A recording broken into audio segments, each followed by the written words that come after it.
guys, welcome back to Beat 'em Up Wrestling. This is the April 8th episode of us reviewing AEW's Dynamite. Yeah, I thought it was good. Yeah,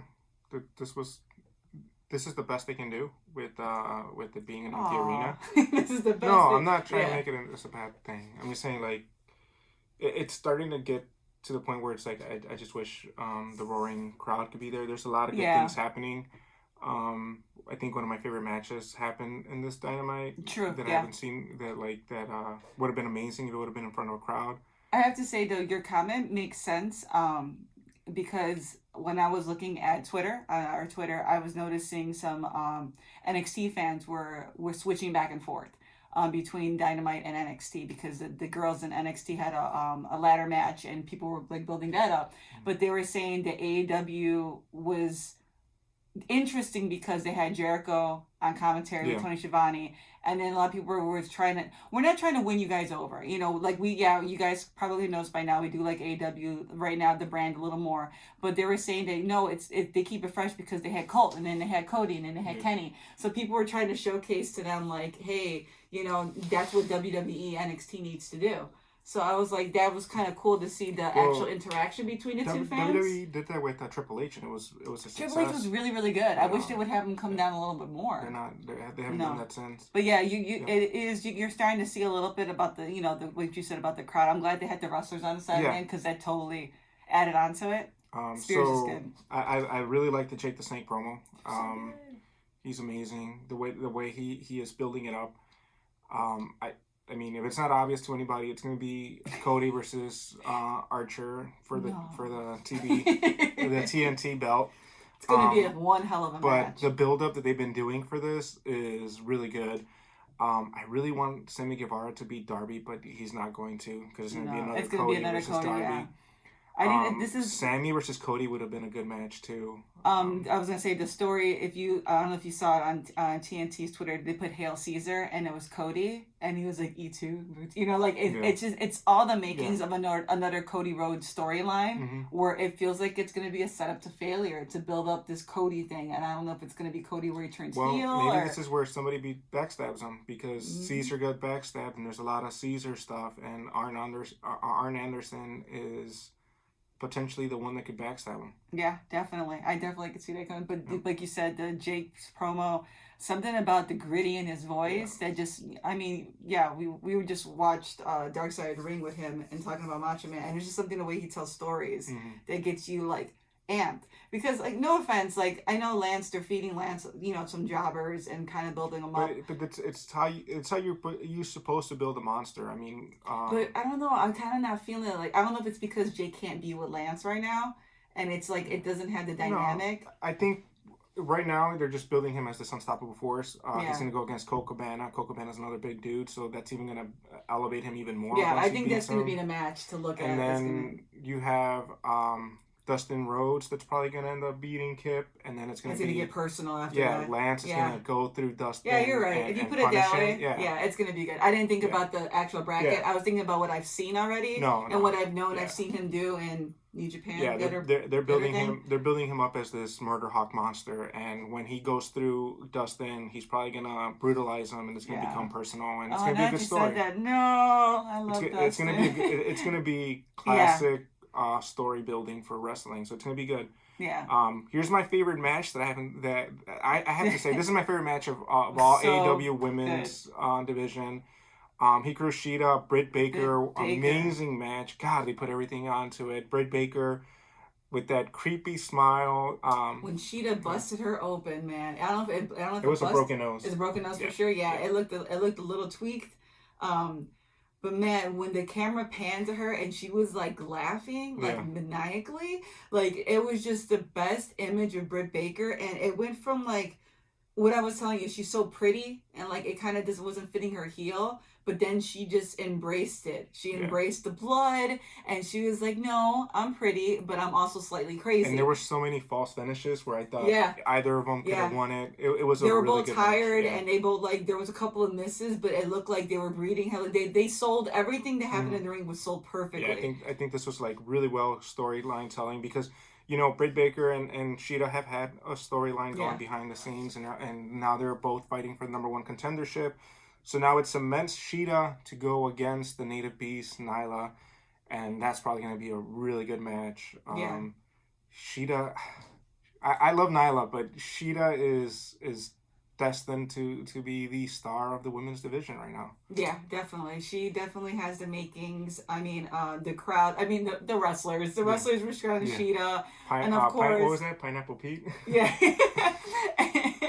And Jericho, of course, like throwing Jericho's shade such at an all idiot. of them. Yeah, throwing He shade was at all he of was them. like talking about how he likes sparkly things, so he was like, Britt Baker's jacket was fire. And then like Sheeta came out, he's like, I like Sheeta's intro. It has shiny things. And I'm like, he sounded like a small child getting distracted. And then he's like, have you ever been to one part of Japan? And he was just like, it's stupid. Yeah, like, Jericho's classic. Jericho on commentary was probably the best thing they could. It's like every week they're finding some way to make it fresh. They're trying to keep up with the fact that things are so different. I liked Jimmy Havoc on Dark too. Yeah, Jimmy Havoc on Dark was hilarious. He threw in so many oddball comments. Congratulations to Kip and Penelope. Penelope. Adorbs couple. They are now engaged. Yeah, definitely a cute thing. But we'll get into it, but just we'll kind of fast forward just a little bit with the Britt Baker to keep it linear. Yeah. She comes out and does they question her, do a little promo spot behind scenes, and she leaves the blood, which is so perfect. And she's just like, at least she didn't hit my teeth, and she's still crazy, like she doesn't deserve this Sheeta. And like I was even tweeting it, I'm like, I like Britt. Britt has found her momentum. She looked good in the ring. Yep. Her promos, everything has been hitting. It was a perfect build up to whatever she's doing. Finding herself. Like as a face, she was kind of hit or miss. She was still trying to figure it out. She's getting better in the ring. I don't know if it was just nerves from when she was in a live crowd in the beginning, but she's been really good. And today was probably one of her best matches. I know somebody's gonna be proud of her. Yeah. So may the ghost of native ghost Adam Cole enjoy watching Britt Baker. But it was a really good match. It was really, really good. Everybody on the internet loved it. And then we get into the first of a couple of different vignettes they had of Mox and Hager's match. That would be, was in 2 weeks? No, it's next week. Is it next week? Yeah. Oh yeah, maybe it is. But yeah, it's setting it up. Nice build up, great build up. Yeah. Mox is unhinged as usual. Hager, it's a highlight reel of all his MMA fighting. I don't see how they're building up Jake Hager as this unstoppable force. So, I mean, I don't see Moxley losing the belt, but I also don't see Hager losing. So, there might be some trickery. Something going on here where it may be a no contest, or they might go into a time limit draw, or you know what? I wouldn't put it past somebody from Inner Circle interfering, and that just sets Mox to a different level of destruction. I mean, but if he interferes, then it still gives Jake Hager a loss. So I'm figuring out how they could keep Jake Hager without a loss in his record. Well, I mean, yeah, it's gonna be interesting how they. I mean, maybe they do give him the loss. Yeah, but I don't know. It'd be interesting to see what happens, and I don't know, unless there's like they changed rules leading up to a no disqualification match. I don't know what it would take for it to be a setup where Mox is ambushed. Yeah, or maybe the match never takes place and they just beat the crap out of Moxley.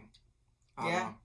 Yeah, we'll tune in to see this. This is interesting. It's going to be a good build-up. I know they had to work some angle because everybody doesn't think Mox is going to lose the title. No, he won't lose the title. Yeah, and if he does, for any weird reason, it has to be some sort of huge build-up. Yeah, for him to try to get it back. But I just don't, no. No, not after how he won in Revolution and But, I mean, if you're going to keep it off him, then right now there's no crowd, but it'll be too quick to lose it. Yeah. Then we go into a classic Kenny Omega, Nakazawa, back to DDT, where they were just comedy wrestling against the Best Friends. Yep. And so they could have promo before this. The Best Friend title. The Best Friends title gimmick. The name of the tag team was on the line. On the line, and I guess like Orange Cassidy's like hiding in their washroom. Yeah, he's just in there. Randomly pops in their trailer with Kenny and Naka, and they're talking about what they're touching. As he puts it, Kenny sounds so mad when he calls him, "Let it go, Knack." So they're trying to figure out the name for their tag team, and Nakazawa suggests the Best Friends because that's what they are. They are best friends. And then Orange Cassidy comes out because Kenny says, "Yeah, I am vice president, so I could do that." Which is a horrible power move. Like Kenny Omega. Yeah, so. But who would put it past them, though? Like, okay. But then, like, Trent, them, they're outside their doors conveniently, and they got mad or whatever. But yeah, it was just a crazy, stupid match. Kenny was just like, I'm getting too old for this shit, which is hilarious to see him actually swear on television. So he said the S word, which is funny, because... Yeah, Chucky T has not been able to say it. So, but it was just a ridiculous match. There's a lot of good spots. Nakazawa wrestled, so like it wasn't just him being baby oiled. It took it back to when Nakazawa and Omega were wrestling in Japan. Yeah. A lot of their old moves with weird names, the hentai. Yeah, Jericho had to come in and help Tony Schiavone. Like, what is this called? He's like, this is, there was so much crap. A lot of crotch shots that they do on poor Trent. Yeah, and then Kenny got one. Yeah, and then they do the poison arm, or the venom arm, or where Nakazawa takes off his underwear. And he does it, you know what? It's not the fact that he does the move because, it's almost like stink face. It's like, one of those weird moves. It's with the speed. The way he takes it out, The amount of time that boy takes off his underwear, it's like, and it's a second layer. So it's like, that's talent. Yeah. So yeah, he hits Trent, and then he accidentally hits Kenny. And then, then they do the oh my God, the names Soul of these Food moves. half and half, and the Best Friends keep their name. Yeah, but they all end up hugging it out at the end. They finally get their hug, and with Orange in the middle, so it was a good match. Some people thought it was a little corny, but I'm just like, if you heard who Kenny's partner was... If you know who Nakazawa is, this is his type of wrestling. Then you expected that. So. Best thing was Justin Roberts tweeted Nakazawa. I want a Colt Cabana Nakazawa match. Yeah. So that's what everybody wants. Hopefully that's coming soon. I feel like that would be insanely stupid and crazy. I mean, if you're a Jim Cornette fan, if you're into old school wrestling, you're going to hate it. These are the... Kenny, if you think Kenny is the greatest wrestler, which he is, he's one of the best wrestlers right now. You also have to know about his background. He did wrestle a blow-up doll. He did wrestle a child. He's into all types of wrestling. Yeah. Yeah, like he... The thing about it is, though, when you could sell something and it's entertaining, it doesn't really matter what you do. It's like stand-up comedy. You know what I mean? You're there by yourself. So if you wrestle an inanimate object, then more props to you.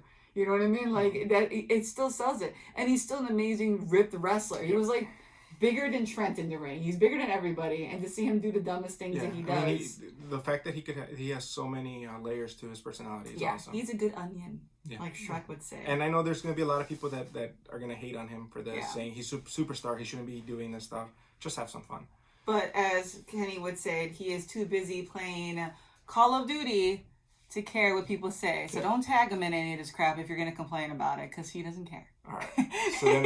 So then we get Brody Lee once again. Being amazing. Being his inner McMahon, where McMahon talks about how a superstar shouldn't look like the people. You shouldn't look sloppy because perception is reality. It's another dig. Everybody that knows McMahon, everybody that knows how he acts, he's done this to many wrestlers. How you should dress. You need to dress like a star. What is wrong with you? This is why McMahon hates a lot of the heavier guys. This is why he hates a lot of the smaller guys. He believes that you have to look different than the people in the crowd, and if you look kind of like the people in the crowd, then you shouldn't be a superstar. So, and then we go into the Matt Hardy promo after this. Yeah, with Vanguard coming back in. Burning the dumpster fire shirt. Talking about that no hablo español about Sammy. Sammy, he's Mexican American who doesn't know Spanish. He's been getting I'm just saying he gets crap for it. So it's funny that they're making a dig on it. And then he made a dig at Santana and Ortiz, saying that he likes Puerto Rican food and he's gonna devour in the Matt Hardy language. But he just talks about the elite deletion, and it's just one of those things again where he just goes on and on. And what does he call him? Jake Hager's... Oh, Jericho's Frankenstein? Yeah. Yeah, he goes into all these weird things. Well, it's classic Matt Hardy. Yeah. Once again... It's a really fun promo. And then we get the Brody Lee versus Lee Johnson squash match. Yeah.